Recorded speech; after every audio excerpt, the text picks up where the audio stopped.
नमस्कार, मैं हूं अनिल कक्कड़ और सच कहूं में आपका स्वागत है। अगर मन में ठान लें तो फिर कोई बीमारी आपको हरा नहीं सकती, कोरोना भी नहीं। इसके लिए जरूरी है कि डॉक्टर की सलाह पर काम करें और खुद को किसी भी काम में व्यस्त रखें। कभी इस बात का डर न पालें कि कोरोना हो गया है। अगर संक्रमित हो भी गए तो इससे दूसरी बीमारियों की तरह डटकर मुकाबला करें। हौसले और डॉक्टरी परामर्श से इस देश के करोड़ों लोगों ने कोरोना को मात दी है।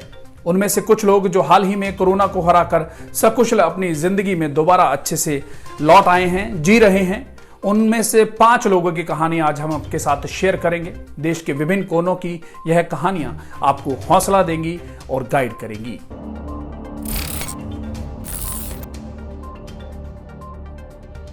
पहली कहानी।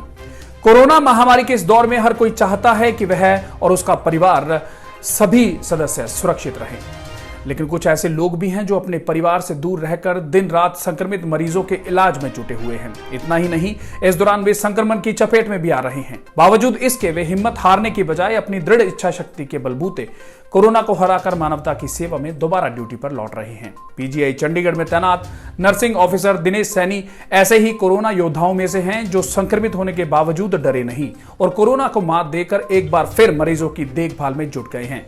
पीजीआई के नर्सिंग ऑफिसर दिनेश सैनी 27 फरवरी को ड्यूटी के दौरान कोरोना पॉजिटिव हो गए थे। उस समय सीवियर एक्यूट रेस्पिरेटरी इन्फेक्शन के मरीजों के वार्ड में उनकी ड्यूटी थी। पॉजिटिव होने के बाद वह 17 दिनों तक होम आइसोलेशन में रहे। इस दौरान उनके संपर्क में आने से उनकी पत्नी अनीता व दोनों बेटियां भी कोरोना के संपर्क में आई और उस संक्रमण के लक्षण भी उनको आने लगे, इसलिए पूरे परिवार को होम आइसोलेशन में जाना पड़ा।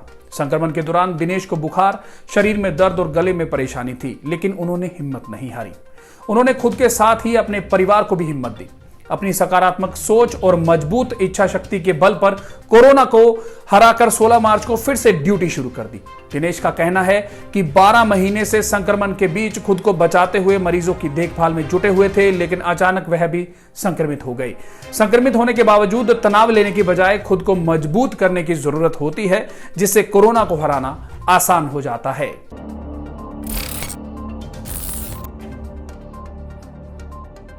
दूसरी कहानी। यूपी के मेरठ की अफजलगढ़ कोतवाली में तैनात वरिष्ठ पुलिस इंस्पेक्टर अरविंद भदौरिया 2 बार कोरोना संक्रमित होने के बावजूद अपनी हिम्मत व हौसले से ये जंग जीत चुके हैं। उनका कहना है कि उन्हें इस दौरान साथियों के अलावा भी अन्य लोगों का सहयोग प्राप्त हुआ।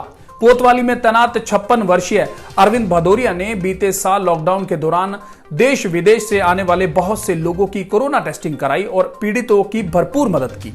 इस दौरान वह भी संक्रमित हो गए।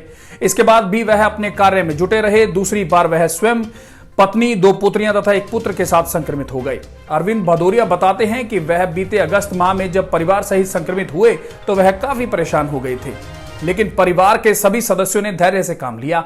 वह और परिवार के लोग मोबाइल पर संपर्क एक दूसरे से करते रहे और हिम्मत बनाते रहे। कोरोना के दौरान प्रभारी चिकित्सा अधिकारी डॉक्टर रजनीश व एक स्थानीय चिकित्सक का अच्छा सहयोग रहा और उन लोगों ने दवाइयां भी परिवार तक पहुंचाई। वहीं पड़ोसियों ने भी उनकी हिम्मत बधाई को सामान भी पहुंचाया। उनका कहना है कि कोरोना से लड़ने के लिए हिम्मत बहुत जरूरी है। खुद को सुदृढ़ रखने के लिए दोनों समय दूध के साथ हल्दी का सेवन करें और गर्म पानी की भाप लें। पीने में निरंतर गर्म पानी का प्रयोग करें। अपने गले को तर रखें और डॉक्टर की सलाह से दवाई लेते रहें। बीमारी के विषय में ज्यादा न सोचें और खुद को व्यस्त रखें।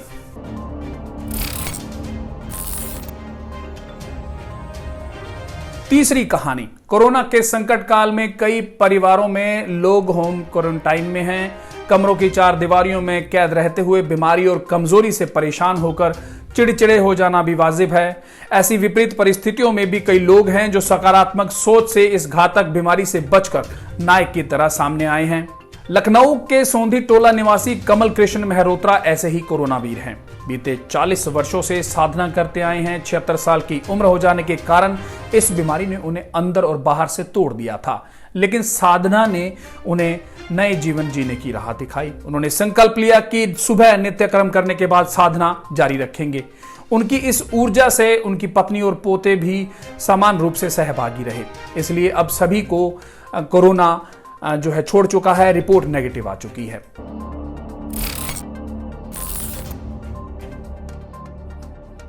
लखनऊ के मशकगंज निवासी 60 साल की विजय लक्ष्मी और उनके बेटे राजेंद्र 2 सप्ताह पहले कोरोना पॉजिटिव हुए थे। विजय लक्ष्मी महिला मंडली के साथ भजन कीर्तन करती थी। इस साल कोरोना के कारण उन्हें घर में कैद होना पड़ा। मन निराशाओं से घिरने लगा। उन्होंने घर की वाटिका में गिलोय, तुलसी, अदरक और जरा कुश को शामिल कर उसका सेवन शुरू कर दिया। व्हाट्सएप और मोबाइल के माध्यम से वह अपनी महिला मंडली के संपर्क में लगातार रही। इस कारण एकाकीपन ने उन्हें कभी परेशान नहीं किया। उसी में उन्हें योगा अभ्यास की गाइडेंस भी मिली। उन्होंने नियमित रूप से अनुलोम विलोम प्राणायाम आदि नियमित अभ्यास शुरू किया। इन सबका सकारात्मक परिणाम भी निकला। हाल ही में वह कोरोना को हराने में विजयी रही। उनका एक यही संदेश है कि खुद को कभी अकेला न पाएं, अकेला न होने दें, योग करें और मास्क भी जरूर लगाएं। दिन में कई बार हाथ साबुन से धोएं।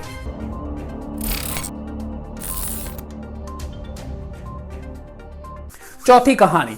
कोरोना को लेकर देश में हाहाकार मचा है। अस्पतालों में जगह नहीं है, ऑक्सीजन का टोटा बना हुआ है। रोजाना सैकड़ों जानें जा रही हैं और इस सब के बीच 104 साल के बुजुर्ग ने कोरोना को मात दे दी है और अब पूरी तरह स्वस्थ हैं। मध्य प्रदेश के बैतूल के स्वतंत्रता संग्राम सेनानी बिरदीचंद गोठी ने आजादी के संग्राम में अंग्रेजों को हराया था और अब कोरोना से लड़ाई लड़कर इस जंग को जीतने में कामयाब रहे हैं।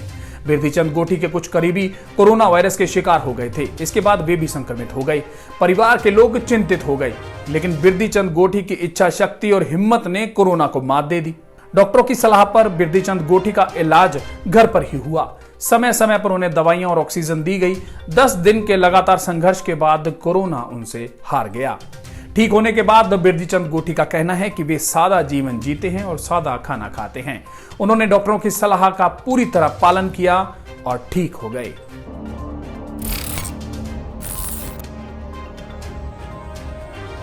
पांचवी कहानी।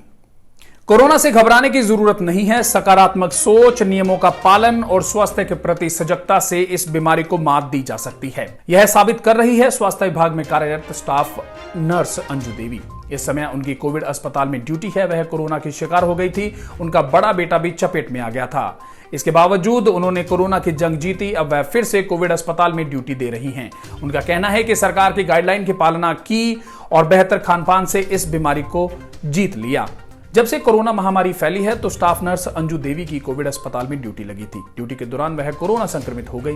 तुरंत खुद को आइसोलेट किया। साथ ही 16 वर्षीय बेटे को भी संक्रमण हो गया। इसके बावजूद अंजू ने हिम्मत नहीं हारी, कोरोना को हराया और परिवार को भी संभाला। अब वह पूरी तरह स्वस्थ हैं और कोरोना से जंग में ड्यूटी दे रही हैं। उनका कहना है कि महामारी फैल रही है, ऐसे में फ्रंटलाइन वर्कर्स को हर हाल में ड्यूटी करनी होगी। यह हमारा कर्तव्य भी है। कोशिश यही है कि लोगों को इस महामारी से बचाया जा सके। खान पान पर विशेष ध्यान की बात अंजू करती हैं। अंजू बताती हैं कि जब कोरोना महामारी फैली तो हर किसी को डर लग रहा था, परिवार को भी चिंता रहती थी। इस दौरान परिवार का सहयोग काफी मिला, जिस वजह से ड्यूटी चलती रही। कोरोना से बचाव के लिए नियमों का पालन करना जरूरी है। इसमें लापरवाही नहीं करनी चाहिए। ड्यूटी के दौरान सभी नियमों का पालन करती हूँ। परिवार की दिनचर्या भी बदल गई है। जब भी परिवार के लोग बाहर जाते हैं तो मास्क अनिवार्य रूप से लगाकर जाते हैं। बाहर से आने के बाद हाथों को सैनिटाइज करते हैं। यह थोड़ी सी सावधानी ही कोरोना से बचाएगी। इसके साथ ही खान-पान भी जरूरी है। जब से महामारी फैली है तभी से ठंडे पानी से पूरी तरह परहेज है। गर्म पानी का सेवन करती हूँ। खाने में सलाद का प्रयोग करती हूँ। नींबू पानी व काढ़े का पेय पदार्थों में शामिल कर लिया गया है। इनसे शरीर को विटामिन मिलता है, जिससे रोग प्रतिरोधक क्षमता बढ़ जाती है।